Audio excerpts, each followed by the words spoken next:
Hi everyone, and welcome back to my YouTube channel. I thought I'd come out here today and make a video that is a continuation of the Akashic Record Star System series. I've made some previous videos where I've talked about various star systems in the Milky Way galaxy that have significance in the context of Earth and Earth's connections to the cosmos, star seeds that have incarnated themselves from these other worlds, and basically just providing some information about the nature of these worlds, what beings are like from there, what experiences are like there, and various starseed traits that humans have that have a soul connection to these different star systems. So if you haven't watched any of those previous videos and you're interested in learning more about the Pleiades, about Sirius, about Arcturus, you can go back and watch those videos. But today I wanted to talk about another star system in the Milky Way galaxy that Earth has a very significant connection to, both now in the present but also in the past, and that is Antares. So Antares is one of the brightest stars in the night sky, or it's amongst the brightest. It's very clearly visible to the naked eye. It's glowing a very distinct orangey red color.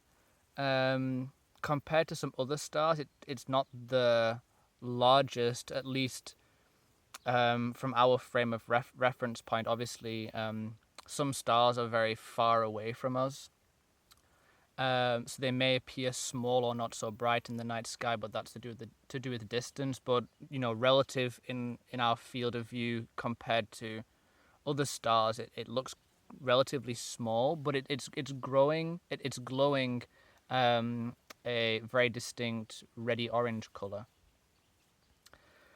And associated with this star are many inhabited worlds. In my Akashic perspective, you would expect to find 10 inhabited worlds that are starting all the way from the 5th density consciousness level all the way up to the 11th density consciousness level. So we're moving from something that is more physical in the 5th density, which is more akin to experiences that you would find on Earth, in a sense,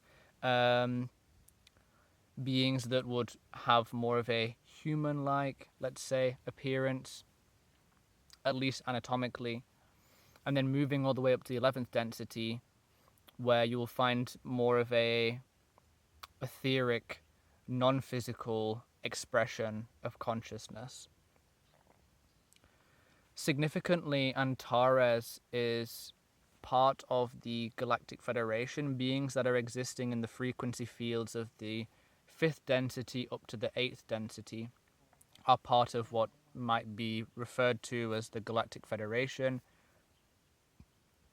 or the Alliance of Light, or the Divine Galactic Alliance. There's many ways we can call this, but essentially part of a confederation or an alliance between many star systems in the Milky Way galaxy as well as Andromeda galaxy that are working together for the greater good of consciousness evolution in the Milky Way galaxy, and in particular, and relevant to this video and what I'm talking about, on Earth as well, especially with the ascension process and also with star seeds coming to Earth.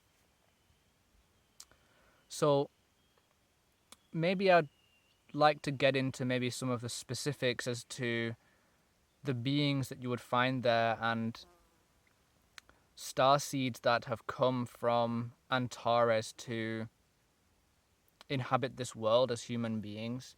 One of the most commonly known and referred to by psychics and galactic channelers are mantids or mantis beings or insectoid beings. They're often called the guardians. Now, I think it's important to make a clear distinction here that, like in my most recent video where I talked about evil, or one of my most recent videos where I talked about the nature of evil, I referred to insectoid beings being part of this evil alliance, which most definitely there are insectoids that are part of this evil alliance alongside grey aliens and reptiles and tall whites. But we have to use our discernment to be able to sense what is good and what is bad. There are also reptilians, for example, in other parts of the Milky Way galaxy and beyond, that are not malevolent, that are not bent on destruction or ill will towards us and the planet Earth. And the same with these insectoid beings, these mantids. These beings are actually gatekeepers and guardians of this sector of the universe that we refer to as the Milky Way. And they are very, very, very ancient beings. They are keepers of wisdom, and they are also, interestingly, keepers of the Akashic records. So, not always, but many people who have the ability, let's say, to access the Akashic records, or at some point in their life on their spiritual path, they start to channel information through their higher self from the Akashic records. Often, they will come into contact with the guardians, these insectoid, praying mantis-like beings who are keepers of the ancient knowledge and archivists and keepers of the Akashic records.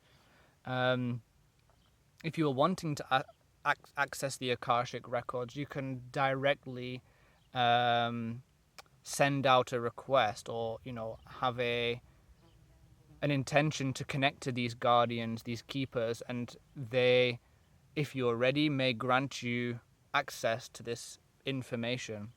Now, in my case, I have had connections with the guardians, but my path of channeling and accessing the Akashic records was not facilitated directly by them, although I do acknowledge that they played a significant role in other ways in helping me on my journey.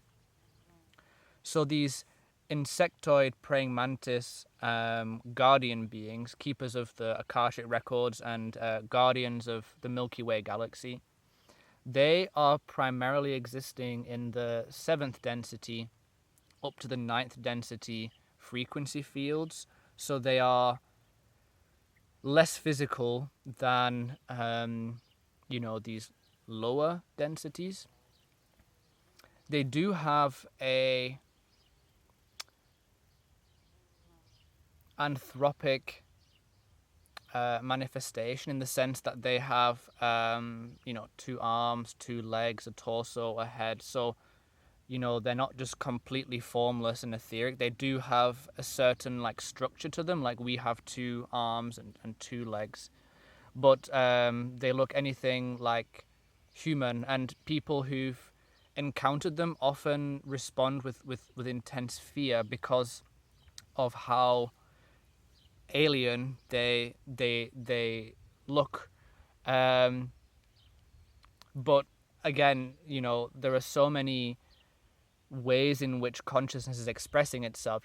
We're just conditioned in our minds to relate to other life forms from our reference point in the context of our physical appearance. If we were to look at, let's say, deep sea creatures, or even just insects on our planet, like bacteria or fungi, or all the diverse ways in which life is experiencing itself here, some of it might be quite disturbing to us, or evoke fear, or some sort of psychological response. And that's kind of what's going on with these insectoids, because they are so otherworldly, literally. Like, you know, they're so different, and the frequency that they carry is such a powerful one. You know, they are incredibly masterful when it comes to their own energy and working with energy, and you know, helping to maintain and build and stabilize worlds and star systems and galaxies. So that also can be, you know, intimidating, you know, to be in the presence of something that's so magnificent and so powerful and so ancient can also be quite overwhelming, but they are here to help. Um, Specifically, they also hold and keep in Antares a Stargate, a portal in essence, which is a portal of incarnation into this world, between various worlds and planets and star systems throughout the Milky Way galaxy and beyond. You will find star gates and star portals, essentially like, you know, if you've seen in a movie perhaps, um, you know, a vortex or a portal, you know, like a visual representation, you know, like, and then you step through it and then all of a sudden you're somewhere completely different. You've like jumped across, you know, like light years. Or in Star Trek, you know, when they activate like the warp drive and they, you know, they accelerate at the speed of light or increments of the speed of light, and they can travel vast distances. That's essentially how these stargates work. And Antares is a very significant one because souls that are wishing to incarnate into the worldly plane, the 3D world that we exist in, are able to do so through this Stargate, through this portal. Especially starseeds, in fact, I would say exclusively starseeds, are using this portal. Depending on the soul, it may choose this portal, it may choose portals in other worlds. I do know that there is a Stargate in Arcturus, there's a Stargate in Orion. There are many others that are used, but this one in Antares is very significant in the sense that many light workers that are here at present have come through this Stargate and are working with the Guardians, the Mantids. So, are there Antaran starseeds present on Earth right now? Well, yes, there are, but it's a much rarer starseed type. The Mantids are very rarely incarnating themselves as human beings, although I do know that there are some Mantids that are taking partial incarnation as humans right now.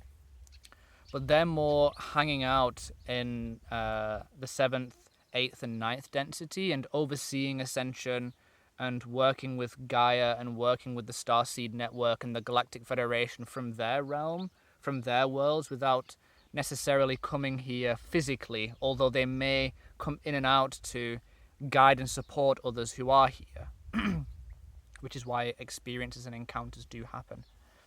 But there are specifically starseeds that are souls that have had many lifetimes of experiences in Antares that have chosen to come here now, either for their own evolution and growing experiences, or to directly help as part of the ascension process and as part of this starseed lightworker network on the planet. And these beings, these souls, are different from the Guardians. Specifically, I can mention that there are predominantly feline type beings or feline souls, original vegan souls.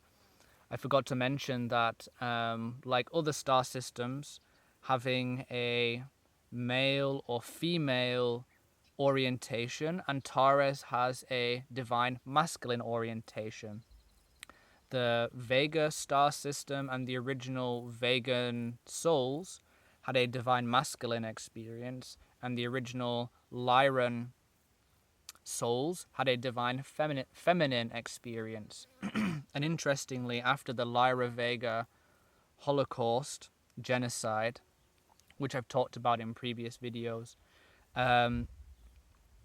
souls, beings fled from these systems and settled in other star systems. Predominantly the Lyran souls, the divine feminine souls, settled in systems like the Pleiades and Arcturus, whereas many of the original Vegan souls settled in systems like in Sirius, in particular Sirius A, as well as Antares and Alpha Centauri. So these systems have more of a divine masculine orientation. So in Antares you will find feline type beings, which you would have found in Vega. These beings are predominantly existing in the 5th density up to the 7th density. So they're in a lower frequency band than the Guardians, but of course these are all overlapping and interacting with each other. And these starseeds have chosen, or some of these beings have chosen, to come to planet Earth right now to assist with ascension and, like I said, to make their own evolutionary experiences.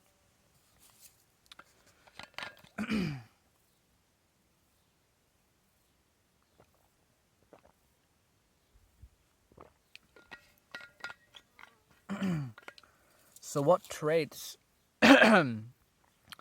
could you expect to find in an Antaran starseed that has this feline manifestation in the Antaran homeworld? Well, these are starseeds that often have a very strong will. They are very much living life from their solar plexus chakra. Miles has just appeared, just here. Hey, Miles. Yeah. So yeah, like I was saying, these souls are very much will oriented, which aligns with that divine masculine quality of consciousness. They are beings that are very willful. They are very determined. They often find themselves in positions of leadership. They can be community builders. They can also find themselves in like roles such as architecture, graphics, design, art, even pioneering science and technology. Wherever you would find, let's say, a very strong, let's say, masculine quality of consciousness, you will, it's likely that you would find starseeds of this type in those fields also. They are beings that do sometimes find it difficult to be in touch with their emotions. They rely more so on instincts. They are more like connected to their animal nature, which makes sense. I mean, coming from this sort of feline, like like human feline type combination in Antares. They have that like instinctive, like instinct-based, instinct-driven way of relating to life, which can be to their detriment, but also it's a positive because we need people that are able to act on their instincts and also just get things done and not like mess around or not be too swayed by their feelings or their emotions. But that can also be a downside because in my experience of encountering feline Antarans, uh, there is sort of like a guardedness often, like a harshness or some sort of contraction in the energy field where they don't want people to get like too close to them emotionally, or maybe they find it difficult also being around, very emotional people. I can say for myself that, being someone who is quite in touch with their emotions and their feelings, and I love it when there's opportunities to just be authentic and real emotionally, let's say in a group setting or something like that in the past. Um, when an Antaran starseed or an Antaran being was there, uh, I was often made to feel as though like I was being too much because it was maybe overwhelming them in some way, or it was putting them in touch with something that maybe they found uncomfortable, and then preferring to sort of hang out more in this kind of deterministic, willpower driven sort of more divine mind state. Um, but when you do get close to these people, or if you do happen to, uh, have a friendship with someone like that, or be in a relationship, they are like the most loyal, the most protective, the most supportive kind of person to have around. They'll always be in your corner. Like they'll always have your back. Like, imagine sort of a pack of lions, and you're part of that pack. Everyone's looking out for each other. And if something's not right, the pack will stand up and step in to make sure that you're safe and protected. The Antarans that are here as human beings will also have that. They are very much advocates for social equality. They'll stand up against injustice. They are very much involved in fields of like activism and demonstrating and campaigning against war and conflict. Um, they are very much able to be in situations that are also very gritty and dense and maybe too much for like other star seeds that are maybe more emotionally sensitive, um, because they have that sort of instinctual, maybe even aggressive capacity within themselves, where they can take a very firm stance against injustice and stand up against the dark forces and the forces of evil.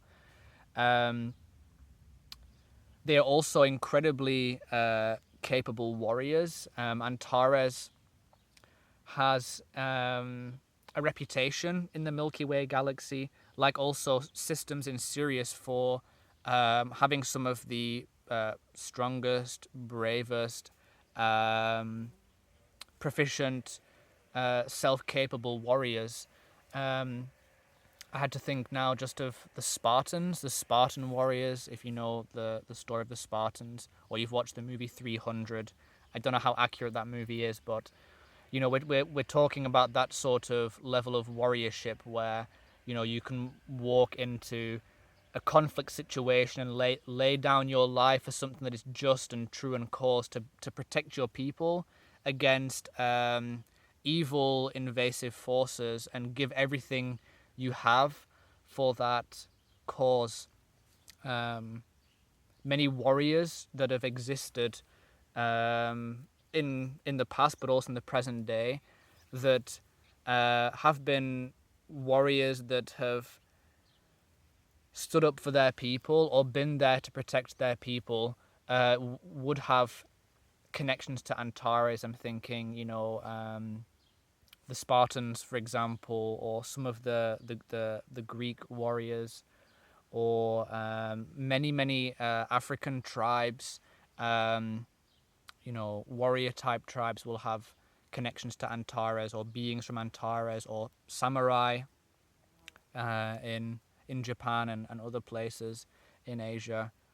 Um, So star seeds that you want to have kind of on your side, let's say. And if you mess with one of these people, you'll kind of know about it, because they have a very yang quality of consciousness. And if you kind of cross a line or cross a boundary with these people, like you'll get a little bit burned, and you'll get the message, which can be a little bit much at times. But it's innocent at its core. They're not, malevolent or bad people.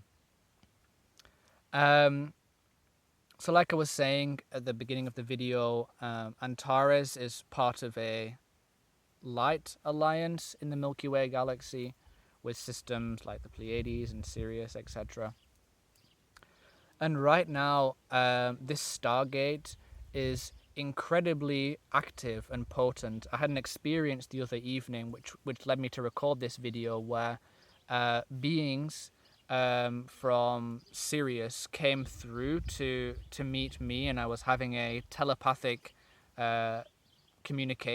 transmission in my sleep with these Sirian beings. And just before they came through, I was sat on my porch outside the cabin, and I was looking into the night sky, and my consciousness was drawn to one particular star. It just happened to be Antares, with that distinct copper orangey red glow. And I was told the next day that these beings, referred to by the Zulu as the Nomo, which are amphibious, aquatic beings from Sirius, had come through to relay a message to me, and to connect to me, and to remind me of something. They'd used this Antares Stargate to portal in, so they could get as close to the physical as possible. And what I'm being told now is that this Stargate is incredibly active, especially as we're approaching the Lionsgate portal, which is the 8th of August, and it's open really before the 8th of August and for a considerable amount of time afterwards. But we're kind of in that like build-up phase now, and we've just had the solstice as well, so there's a lot of light present. And specifically with this Stargate, if you're wanting to make connections with your soul family, or beings, or guides, or even yourself, send your consciousness out into the Milky Way galaxy or into the cosmos, or you want to return more of your awareness and consciousness to, let's say, a star system that you have a resonance with or connection to, now is the time to do it. And it's very simple if you want to do this. Simply via your intention. You don't have to be like looking at the star. In reality, like what we're seeing outside of ourselves is really just within ourselves. We're just interpreting it with our brains as something external. So really the stars aren't existing out there. You don't need to go and look at one to to access the portal or connect to it or whatever. You can connect it with your intention, just like holding that intention within yourself, to connect to the Antares Stargate or the Star Portal. And then from there, maybe you're thinking also at the same time of like a guide or a being or a world or whatever comes to you. It might be like dolphins all of a sudden come to your awareness, and you're wanting to like go to Mintaka or a Syrian world through the Antares Stargate. Holding that intention and focus on the Stargate will do that for you. Alternatively, yes, you can just go out and find Antares in the night sky. I'm not the best when it comes to I know a little bit about stars and navigating across the night sky to find different stars. I just use an app also sometimes, or some I just recognize because they're quite distinctive. So finding an app is quite useful if you want to find Antares.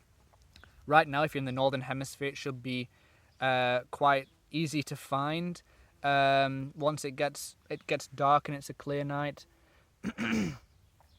So finding the star and just sitting and kind of meditating on it or looking at it, watching it, will establish a connection that way as well. So yeah, that's, I think, most of what I have to say about Antares. many beings that exist there. It's not just the mantids, the guardians, and these feline types. They're just two main types that came through for me right now. But like I said, there are at least 10 worlds, even more, around this star. So yeah, I hope that was informative. Maybe there's something that resonates for you. Maybe you yourself feel like you're an Antaran starseed. Oh, one thing that I can mention before I go is the specific frequency of light of Antares is actually a red or an orange color, kind of like the t-shirt I'm wearing. It's easy to remember because the star's also like an orangey red. So yeah, beings who are Antaran starseeds, like filling out their aura, will be like a reddy orange color. And yeah, many feline type beings, warrior type beings that have incarnated on Earth from Antares. Although they are one of the rarest starseed types. Pleiadians and Syrians are much more common, and beings from Orion also. But you do come across them. I've met a few. So yeah, before this video gets too long, I hope that's been informative for you. If you do have any questions about anything I've talked about, or even anything from previous videos that you want clarity on, just leave a comment down below, and I'll do my best to answer any questions you have. I'm also still offering Akashic readings. If you would like more information about star systems you have a connection to, or if you are a star seed, or you just want any guidance from the Akashic records, that's possible through an Akashic reading, which I'm able to provide. If you're interested or not sure or have any questions, also just send me an email and we can get chatting that way. Okay, wherever you are in the world, I'm sending you lots of love and light, and I'll see you in the next video.